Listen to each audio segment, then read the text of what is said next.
Hey everybody, welcome to the Club Lorcana podcast. I am your host, Jeremy Bertioni. With me as always is Syed.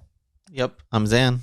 And we are going to talk about the competitive Lorcana landscape as of this week, the week of October 15th. Yep. That's true. That's what week it is right now for us. So Zan, let's get a quick breakdown. I always like to start the podcast with a quick, breakdown of the metagame, and then we can just talk about different types of pasta like our fans like. Sure.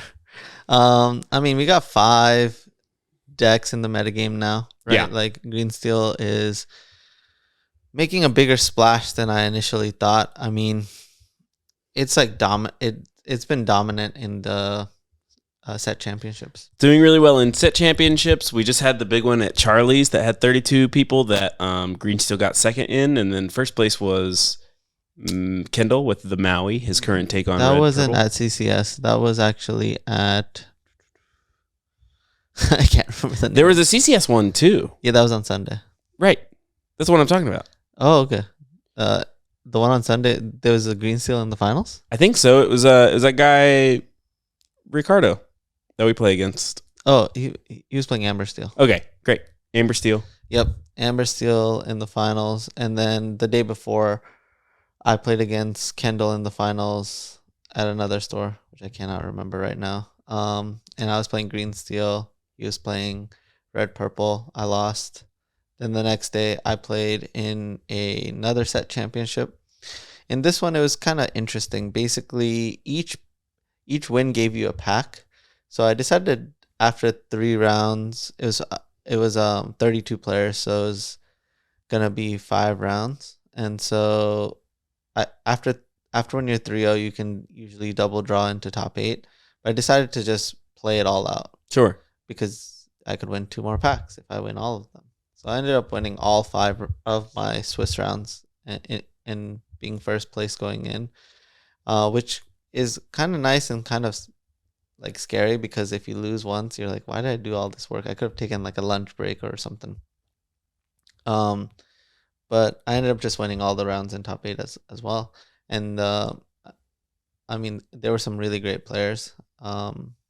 Kevin, who top forward Dallas, was also playing Green Steel, where we had to play the mirror match. And I felt like I made some slightly optimal decisions that ended up allowing me to win some of those games. I mean, that's what Green Steel's all about. That's the position you hope to find yourself in. Yeah, and that felt good. And then the rest of the matchups were Red Purple and some Purple Steels, and I just completely dominated them. I just feel like, when you're going to these tournaments, you like DLCs, what you want to do is you want to prepare against the field. Yeah, you might lose to a Kendall type player, but majority of the players are going to be around the same level, and so you want to make sure that you aim to be able to beat decks at like level 1. Sure. Yeah. Kendall goes a little bit deeper, where he's like trying to beat Green Steel to another degree, and I think majority of the people that you're going to face are not going to be going as hard against it. And so like you got to beat the field, and then in top 64 you just make whatever adjustments you need to, because it's open deck list, and you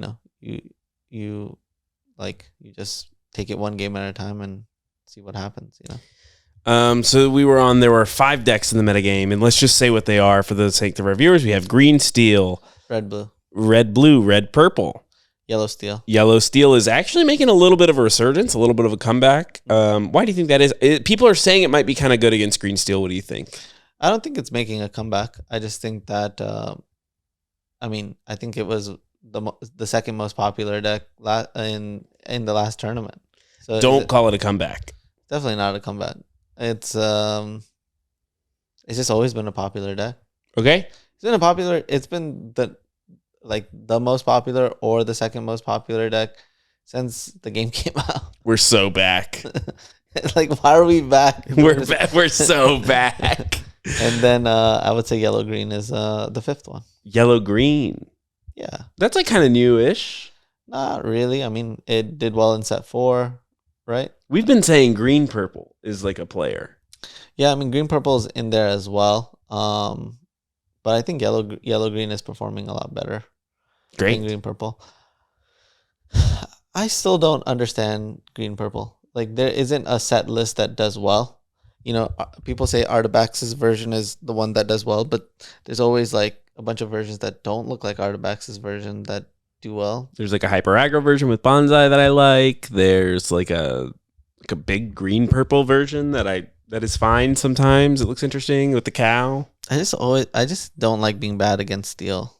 You know, Mm-hmm. amber steel, green steel, it feels bad. But being good against blue red feels good, I guess. What colors do you like being bad against? What colors do I like being bad You against? said I don't like being bad against steel. All right. What if you're bad against amber? I mean, I think that you can like oftentimes when you're playing against a red deck, you can adjust the cards that you play in order to be good against them. But when your deck is inherently bad against Let the Storm Rage on, Mm-hmm. it feels way more oppressive. They just kill everything you play every single turn. I've been testing like crazy. I know you have. I've been going to people's house. I've been hitting people up and then going to their houses and testing against them. I went to one of our friends' houses Tuesday night. Yep. And we did testing where it was the green steel mirror, and this is like a version on a different podcast, and you know who said this, like kind of whose idea this was first, but we would pick our sevens. Mm-hmm. So like I'd be like, all right, I have the perfect 7 for on the play. They'd get what they thought would counter it or whatever, and we would just play the games like that. Yeah, that was an idea I came up with. Yeah. Okay, so we can talk about this. All right, this is a situation I like to test with, and it's basically having the God Hand. Having the God Hand allows you to see what, in a perfect world, what you would want. Mm-hmm. If you ask someone, okay, like what is the perfect 7? If you could just pick every card from your hand, from your deck, and put it in your hand, what would it be? I asked that to Jeremy. I was like on my way to the gym. He's like, I'm going over to so and so's house to test. I'm like, okay, so how are you guys gonna test? The normal way. I'm like, no, try this. And he's like, no. And I was like, okay, so tell me what's your perfect 7. He's like, I don't know. My no was like an I'm gonna do it. People who know me know that sometimes I go no, but I mean like yeah. No. Dang it. Dang, just like that, guys. Just like that. That's what I'm talking about. No, of course I know that, but I feel like I just. So when you tell the story, you say I said no. I did say no, but I meant like yeah, but like ugh, I hate that. Yeah, but that's for the audience to find that out about you. But if they're here for the first time, they'll just take it at the surface level, and it'll be great because they'll realize later on that it was more than that. So on the play, it was pretty easy. We wanted to like ink a couple Diablos, but lead on a Diablo one, and you wanted to try to get it on the Cove. So it was like Diablo, Cove, Big Diablo, and then you like had some extras. So I did like maybe Morph Beast. Cool. Yeah, that was like my God Hand on the play. And how'd it go? Pretty good. It was unbeatable for the first couple of games. We got it to where the draw we could counter it, but if they drew an extra song, like an extra Let the Storm Rage on, then we couldn't counter it. Because the way that we would counter it is we would overload them. So we would go 1 mana Diablo, 2 mana Morph, and if they didn't kill it, we would go like Beast. We don't talk about Bruno. And then if they did kill it, then we had the Ursula. And then that would beat everything, basically. But we needed them to like not kill the Morph. So that in the top like maybe 4 cards of their deck, if there was a 3 mana song, then we couldn't beat the God Hand. Interesting. Mm-hmm. Okay. And in the mid game, we learned that Prince John and the Muses were just like the best, and they just took over everything. So like those were things that we were hoping to draw. What I like about this is that it's not the Bucky situation. Where if you have the God Hand, It's unbeatable. it's unbeatable. You like lose 90+% of the games. I feel like in this, if someone has the God Hand, you could also have a God Hand. You could play it in a slightly different way where you play the Cove first into the Diablo and protect it. And if they don't have Diablo plus the Cove, Yeah, then your Diablo can eat their Diablo or whatever. Or if they don't realize that they're supposed to hit your Cove, right? They can be in a bad spot that way too. Mm-hmm. Absolutely. The Cove is interesting. It changes a lot for like what the God Hand looks like on the draw. Sometimes we figured out that we didn't really have time for the Cove. If they were like wise to how to beat the Cove, like if they go Diablo Morph, then the Cove's not good because if they shift, then they can just kill it. So the Cove ended up not being a part of the God Hand on the draw later on in the night. And we had a crazy night, though. I mean, we were just basically trying to play chess against each other. And then I've been hitting up people. I'm going to go see Wasteland shop owner James Miller tomorrow. Oh, nice. I'm going to his house. I love James. Yeah. And I've been testing a lot. I tested with... I just got Netflix, so I've been watching a lot of Tires. God damn it. I'm glad. It's Shane Gillis' show. Yeah, I know. I've seen that. You've seen Tires? I'm the one who told you about it. That's not true. I heard about it on like a podcast. That's not true. I heard about it on Kill Tony. Nope. 100%. No, my brother literally brought it up. Me, you, and my brother were playing Deck Builder, and he made a reference to it, and he's like, "Have you seen it? You would love it." Because I love Stavros Halkias. Yeah, he's great in the show. That I don't even know. I never know if he's great or just seeing him makes me laugh so much. I mean, we know that some people just carry the funny aura, and he has the funny aura. He's just funny. Yep. And like he doesn't even nothing he says that I've ever seen has been like so great. He's just so funny. Yeah, I would be interested to see if he like lost a lot of weight, got in perfect shape, if he would, and got rid of like the mustache and got a proper haircut, if he would still be the same level of funny, you know? What is a proper haircut? I mean, isn't he bald like here and then it's just coming out like this? He's got like a little hair on top and then it's like a mullet. It's like a bald mullet. Yeah, bald mullet. You think that's proper? I mean, I think what he's going for is he's so successful. It's hard to be like, that's improper. No, it's just proper funny. I mean, it's proper for what he's doing. He's proper funny. But that's been my week. I haven't been able to make it to DLCs. I went to a wedding, or not DLCs. Obviously, I go to the Set championships. Set championships. I was going to a wedding, so I don't have a Mirabelle mat. I don't actually think I have a set championship mat. I've never won one of those. Yeah, you haven't. I don't have one. I have so many. I'm learning lately that I'm just like a bad Lorcana player. I'm like, No, it's like I'm no, playing the that's not Greenswell true. mirror. I feel horrible. That's not true. You are just surrounded by probably like just the best players all the time. I'm just a bad Lorcana player. I'm literally just like how many trying times so do you have hard to to win play this against Greensteel. like me or Kendall? You know, You and I played today. We played the Greensteel. No, we played Ambersteel versus Greensteel, and we played a couple turns. And Greensteel versus Greensteel. We played both. We played a couple turns where we just agreed that I was just horrible. I was like, yeah, that was awful. I wasn't even arguing with you about it. I was To like, be this is fair, terrible. it is hard to play 14 cards. So you did a whole new world. I drew 14 cards, and none of them were like the obvious best cards. You know, I didn't have any like sweepers or anything like that. So I'm used to playing with sweepers. You just had 4 sudden chills and 2 muses. What am I supposed to do? My whole board could get bounced. No, you had some 3-power. You had Naveen's and Pete's. I know, but you had the removal for it. Okay, all right. You don't know anything. You're like, I have Exodia. I was like, yeah, you showed me 4 sudden chills. I have 3 cards in my hand. I'm like, this is going to be bad. And then at the end of the turn, I have like 8 cards in my hand. I like, bounced all your guys. I'm like, oh, I'm still in this game somehow. Boo. It happens. I did win that game. You did. It was way closer than it needed to be. It was extremely razor's edge close. I noticed that he could quest a 19 if he didn't have a queen. So I put... No, if I had a queen, I could quest a 20. That's... Yeah. Yes. That's what I said. I know. What was the no for? I just like saying no. No. But yeah. And so I like quested with everything, played a bunch of ward threats that basically let me... And then I peated and played like Pete Beast, Prince John, quest to 15, go. So if you kill all the guy, and I had like 2 cards left in my deck. I won that game. The crappy part about that game was you had 2 cards left in your deck, but I was like thinking to myself, there's no way he can play enough stuff to get to that much lore. Mm-hmm. But you hit the 4th freaking Prince John, which was exactly the 2 lore you needed to go from 11 to 20. And I was like, I can't believe you drew the 4th Pete. I can't believe you drew the 4th Prince John. What do you mean? I drew all the cards in my deck. I only had 2 cards left in my deck. Exactly. You could have drawn them earlier. I made you discard so many cards. Oh yeah, I mean yeah.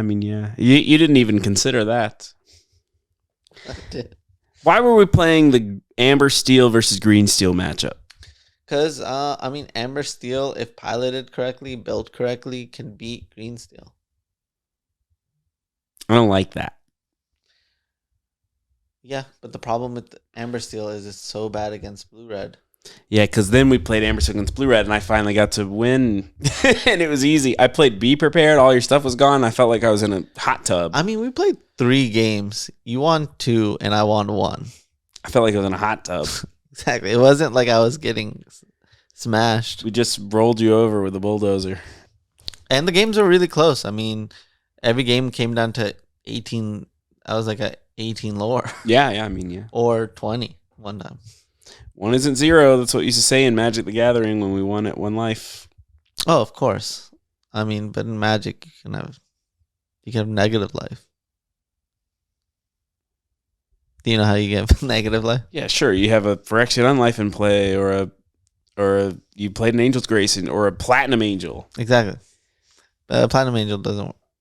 You can have negative life with a Platinum Angel out. Oh, okay, yeah. I was thinking Phyrexian Unlife and draw your whole deck. Yeah, I mean, yeah, ad nauseum. Yep. You wanted me to say ad nauseum. Yes. That's the most common negative life situation, but you could have a Platinum Angel. Remember, the first game of Magic I ever played, literal first game, is I had an Aura Narlet. It had a bunch of auras. I had like a 30-30, and they had a Platinum Angel, and I just couldn't kill it. Sag. The removal spell on my deck was Pacifism. Yeah, that doesn't work. No. What happens if they can't kill you, though? Because if you just pacify everything. They killed me. Okay. They figured it out. Sag. All right, so we're testing Amber Steel. There's a potential build that could potentially beat Blue-Red and beat Green Steel. But, I mean, right now the data just shows Green Steel is just the best deck. Green Steel's just the best deck. And if we're innovating, how much are we keeping a secret? Because in Magic the Gathering, we're not keeping secrets because we're monetizing through the Patreon. We don't have a Patreon now, so is it worth it to keep secrets? What do you think? We don't keep secrets from people who are listening to the podcast. Oh. Like, this is a secret, sacred club. Of however many people want to be in it that listen to our podcast. Exactly, dude. Sponsored by... Well, that's up to you. Just us. Yeah. It's just us.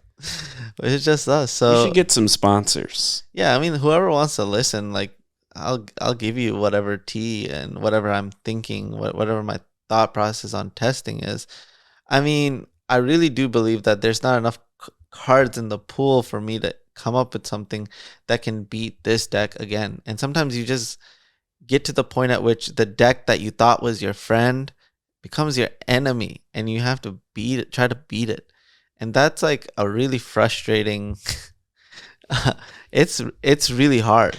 It's hard. It sounds like you're losing sleep over this. Yeah, I mean, I'm trying a lot of different combinations, right? Like, I've been trying red green. Imagine you have a red green deck that's built exactly like the Green Steel discard deck. Great.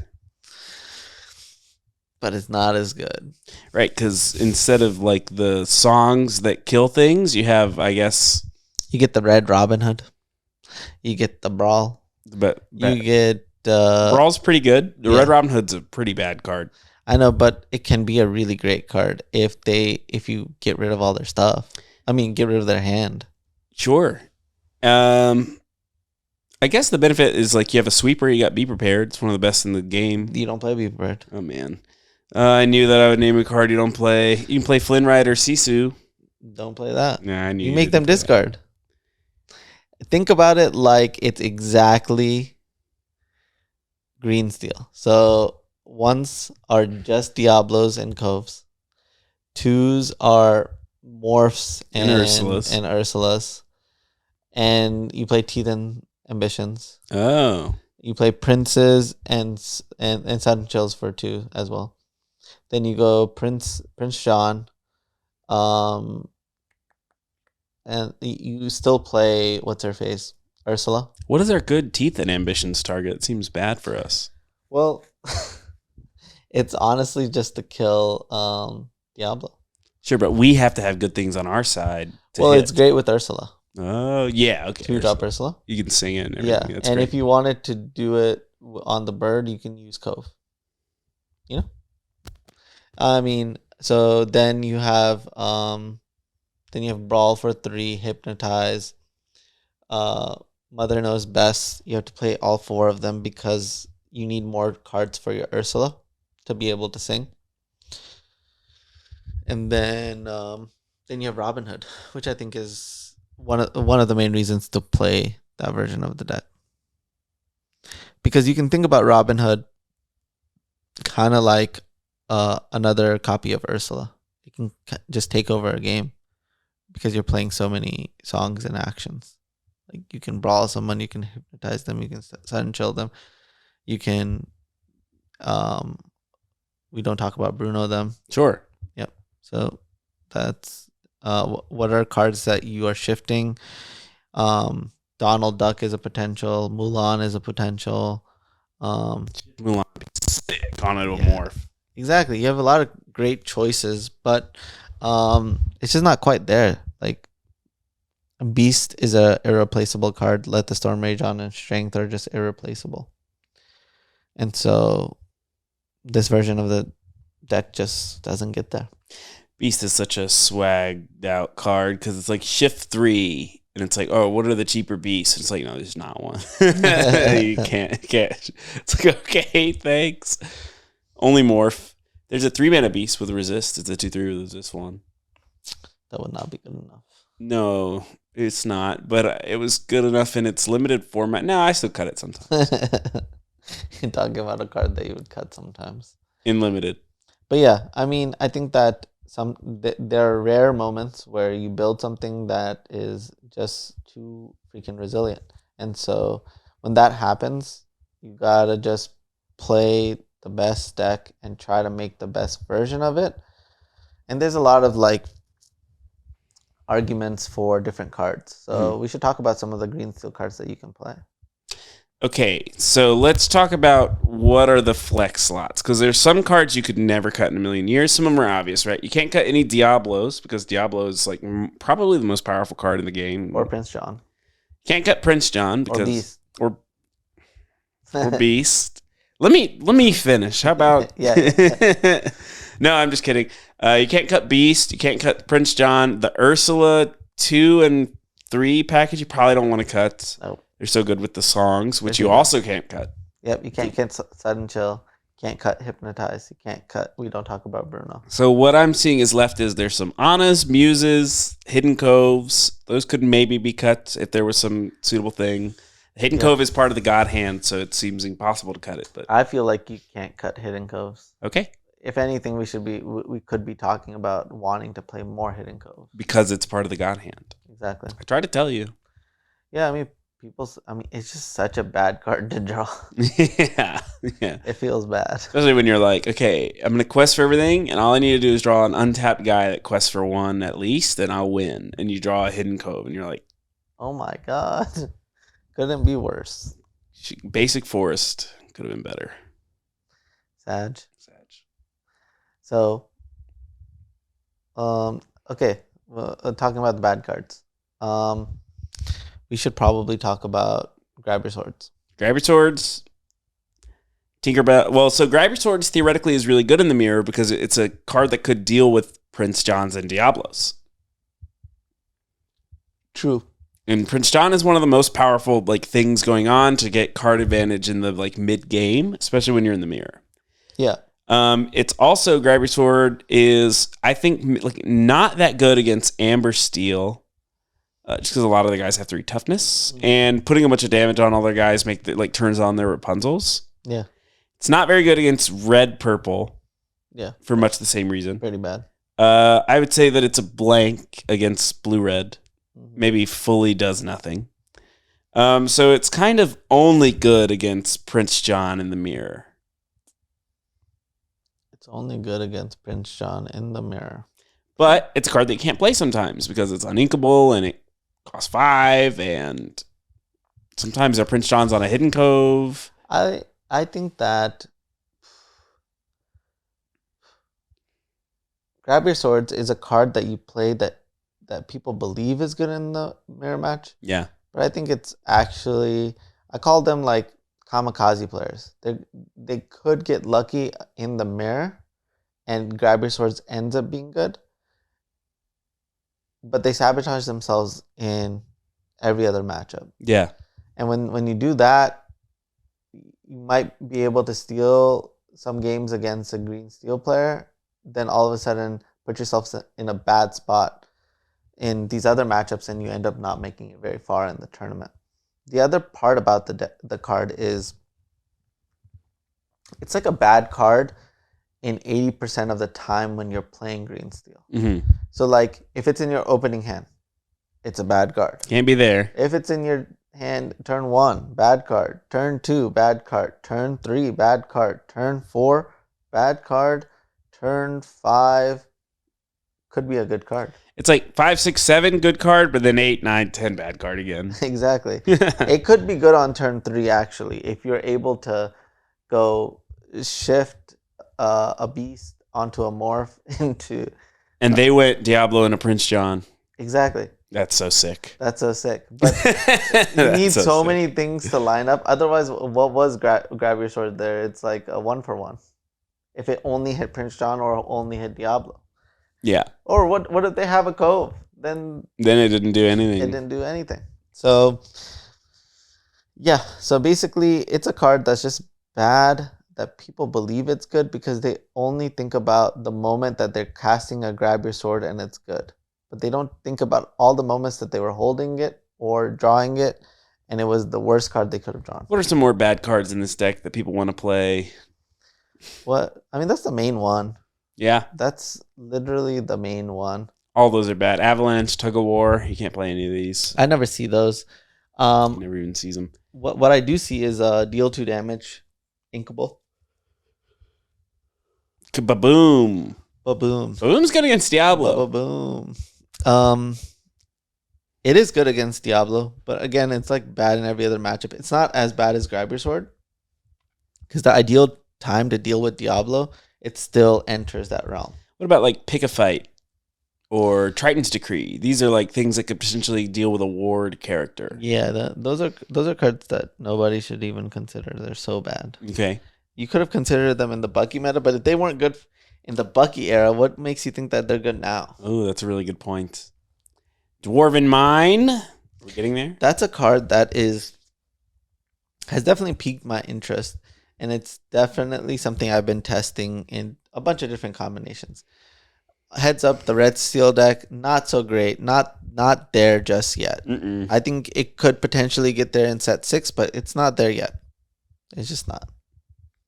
So, Kendall's calling red purple the Maui. what does that mean? It's just the name of the deck now. He named it the Maui on Dreamborn, and they all the inkdex.com versions, it says the Maui. Oh, I guess he's trying to make it illegal for people to cut Maui. I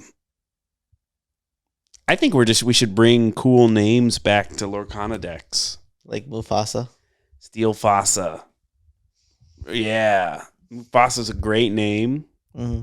Blue Fossa for when it's the blue one. Okay. So what do you think Blue Red should be called? Sometimes they call it Sisu on Ice. Oh yeah, they do call it Sisu on Ice. Sisu on Ice. What do you call, what do people call Green Steel?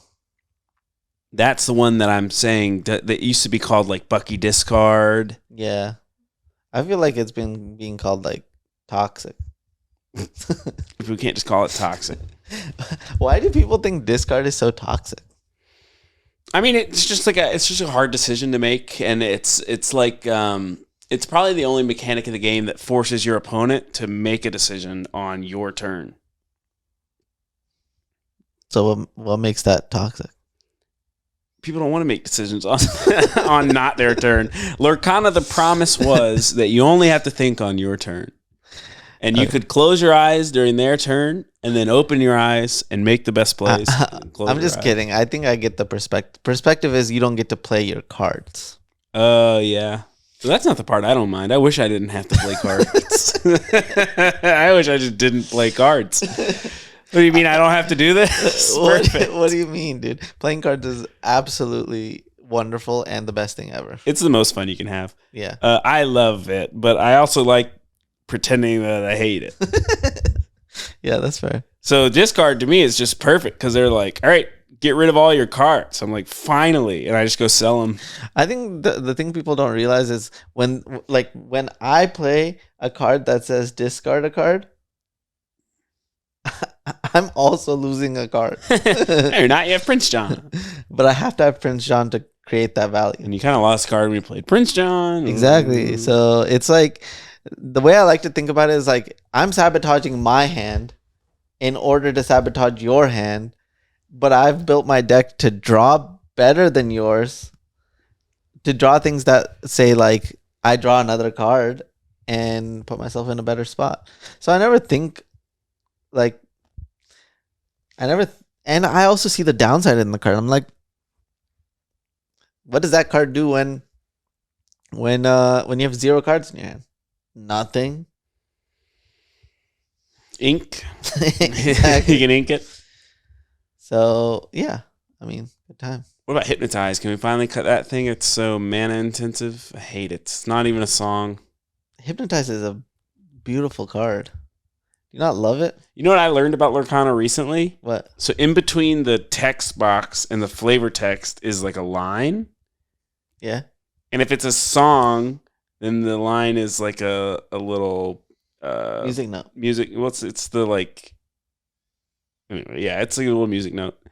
It's a thing before all the music notes, before the bar. I forgot what it's like a cliff note. I know what you're talking about. It's like a giant S. Yeah. Treble clef, bass clef, one of those maybe. Mm.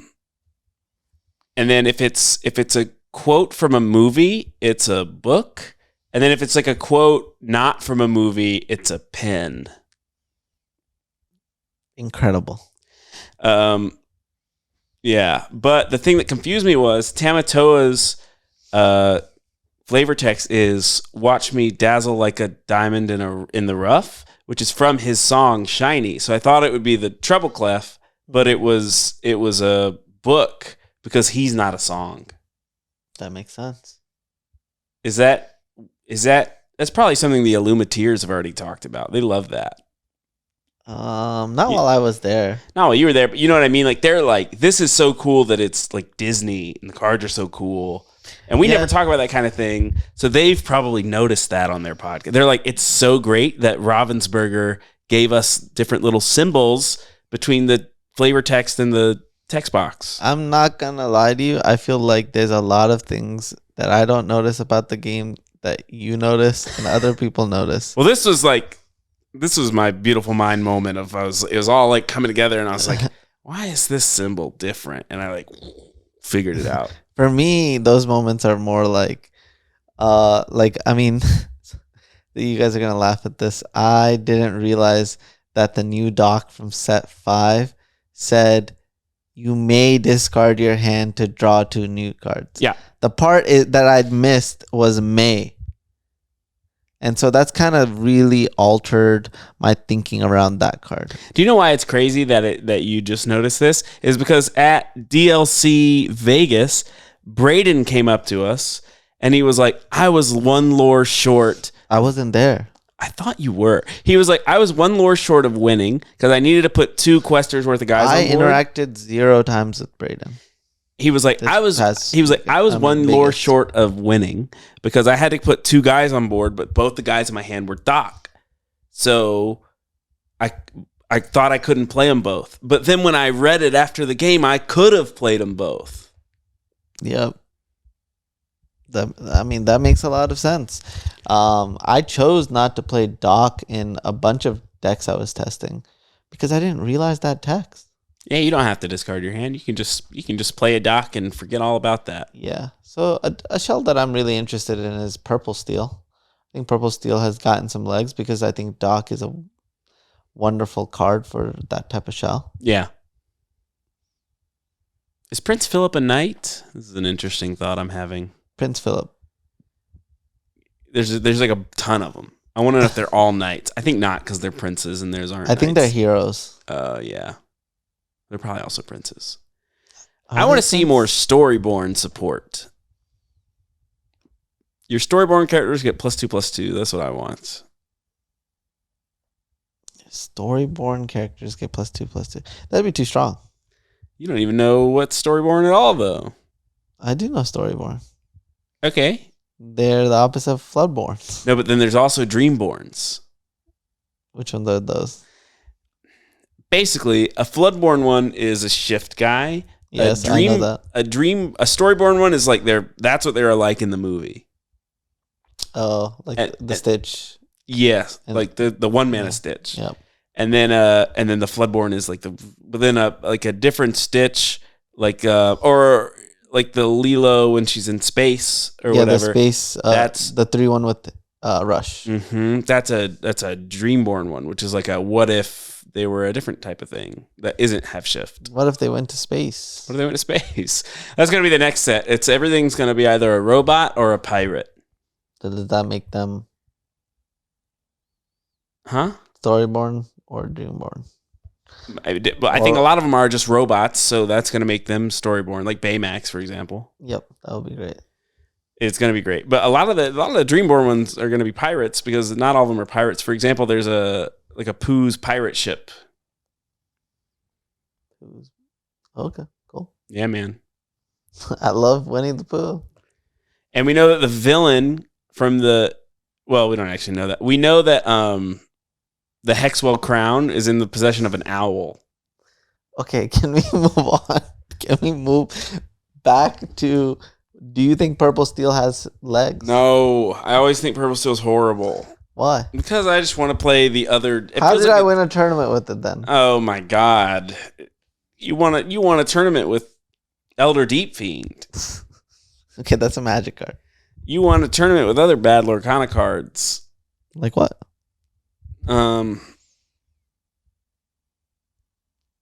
Cogsworth. I didn't win that tournament. Top 8'd with Cogsworth. Top 4'd, yes. Dang. Even better. So let's do. I mean, what I feel like really is that Purple Steel is like two halves of two different decks that are like it's like the worst half of both those decks. So I like that you have Madame Mim the Fox, and then I like some of the steel cards, but I feel like if you want to play Madame Mim the Fox, you just play it with red, and that's better. And if you want to play the steel cards, you just play it with green or yellow, and that's better. That's how I feel. But I mean, I think that Purple Steel has got legs. Okay. It just doesn't seem like powerful and proactive. It seems so reactive. It's proactive. What do you mean? I mean, any deck that plays Goat is proactive. Sure, you have goats. It's pretty good. And get your lore up there. Merlin the goat. True that. Storyboard character. Dang. Yeah, I don't know why I'm trying so hard to beat the deck. I think I'm just supposed to just play the deck. Play the deck, don't worry about it. And honestly, yeah. Yep. I got nothing else. I just play Green Steel. Just play Green Steel. My flight to Seattle, horrible. Let's talk about it. I have a 14-hour overnight layover. What? I sent you the itinerary. You didn't say anything. I couldn't look at it. I have a 14-hour overnight layover. I mean, I would be lying if I would I've done similar things. It's so dumb too because I'm flying Atlanta to Dallas Fort Worth, staying there for 14 hours, and then flying to Seattle. Okay. You got something to do in Dallas? It's Dallas Fort Worth. Yeah. It's an airport. Yep. So It's not a bad airport. It's a good airport. it's a good airport. I'll probably finish up tires. If anyone can message me with something to do, if you have a 14-hour layover in a Dallas Fort Worth airport, and I'll probably do it. I'll probably finish up some Netflix shows. Charge my phone, brush my teeth, Go to sleep. go to sleep. I might have success asking them if there's like a sooner flight. Yeah. I mean, you are great at the talk game. You probably play the talk game a little bit as long as it's not too much of a hassle. I really hope that you find a way. You're going to be there at the same time as us on Friday, though. Yeah, we're getting there at the same. So I'm leaving Thursday. I'm leaving Thursday night. But I'll see you Friday morning. See you Friday morning, like 10. It's not. I don't even get that. How are you leaving Thursday night but getting there Friday morning at 10? Because I have 14-hour layover. Yeah. We gained 3 hours since we're going to the West Coast. Okay, I see it. Yeah. Yeah, because we're gaining the So it's 3 like I hours. have a 17-hour layover. Think of it that way. God dang. It'd be cool if we could have played the Friday tournament. We can. Can we? Doesn't it start at like 8 or 9? No, 2. 2? It's like 1 or 2, right? Oh, great. Yeah. Even let's say we land at 10 and it started at 11 or something, we'd still be able to catch it. So play in the Friday tournament. Yep. And if it goes poorly, I'm audibling to the Maui. Really? Maybe. That's like the one deck I could audible to. It is true. I'm definitely bringing it. Dang. I mean, I'm bringing it to test, but dang. After when I top 64 in Toronto Great. with the red purple. And when I lost, I honestly felt really Good. helpless. That's how I feel in every game. That deck made me feel I tried so hard, but I couldn't get the one lore to win, you know? Yeah. What if somebody's trying to get better? Do we have any tips for them to get better besides test against the God hands? That's like the tip they got from this episode. Oh, you just have to go play as much as possible. Right now. Oh, we've heard that there's a new online client, Lorcanito. Lorcanito. So, you should go check that out. I think it's spelled LOR. We can figure it out. I mean, we shouldn't. I don't know. CANI. We're trying to get picked up by Disney, so we can't talk about that. It's like Bruno. We don't talk about it. Is the official stance? Nah, dude. We gotta tell the people. You gotta go play Lorcanito. Yeah. So I've heard about a new client. That's a good way to practice. We've been practicing by playing ranked deadlock matches. Yeah, deadlock has been absolutely wonderful. But yeah, let's do a deeper dive into testing. So the first thing that I'm trying to do is trying to figure out what I think that the metagame is going to be. So for set championships or DLC Seattle, which is the next tournament I'm going to, Continentals, North American Continentals, which is in January. We can talk about the differences for that. For set championships, I'm gonna assume that most people that I'm going to play in the rounds that matter are going to be playing what decks. And they're probably going to be very reflective of the last DLC. So since I won DLC Vegas, I can assume that, okay, my local crowd is more likely to go in that direction. But Kendall also top 32'd. So there's going to be a Kendall camp as well that's going to be on red purple. So when I went to my tournament, I played against mostly red purple and green steel. Yeah. And so that's how I determined my set championship. Now, let's say you go to one store and you go for the leagues, you know that majority of the people are going to be from the leagues. So you know at least 50% of the metagame, if not more. And so you should lay out your deck and make changes to your deck according to what you expect to see. So if you know that the best player in your store plays red purple and you expect to face them at some point in the tournament, and it's going to be for a point that matters, and you're playing Amber Steel, and you're like, should I play Piglet or should I play Flute? You should play Flute because Flute is good against Red Purple. So if you're an Amber Steel player, you can make an adjustment that just gave you an edge against the person and the matchup that you expect to play against. And so when I used to just when the top of my mind was preparation for my local meta, right? My set championships. That's what I was thinking. But nowadays, I'm thinking about the DLC. So the set championships are providing testing for my DLC experience, DLC Seattle. So what my thought process is how do I gain as much knowledge as possible from these matches that will help me there? So I'm going to sacrifice playing the cleanest possible list to test certain situations. 100%. And so I cut Tinkerbells in the first one for Pegasus, the Shift Pegasus. That's great. Just to try it out. Did it feel as good as Tinkerbell? No, but I learned that by playing a tournament. No. Then the next day I played the 4 ink green Tinkerbell, which gives a character evasive when it enters the battlefield, and it's evasive itself. That one felt bad too. And that one felt even worse than the Pegasus. And so, yeah, so I gave up I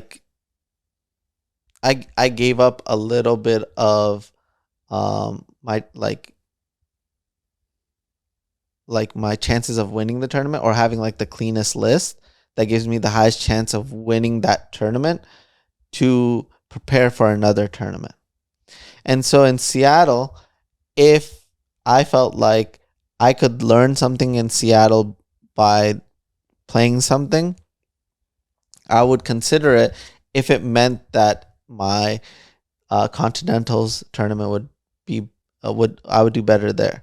But that's not going to be the case, because Continentals and DLC Seattle are completely different mindsets. Sure.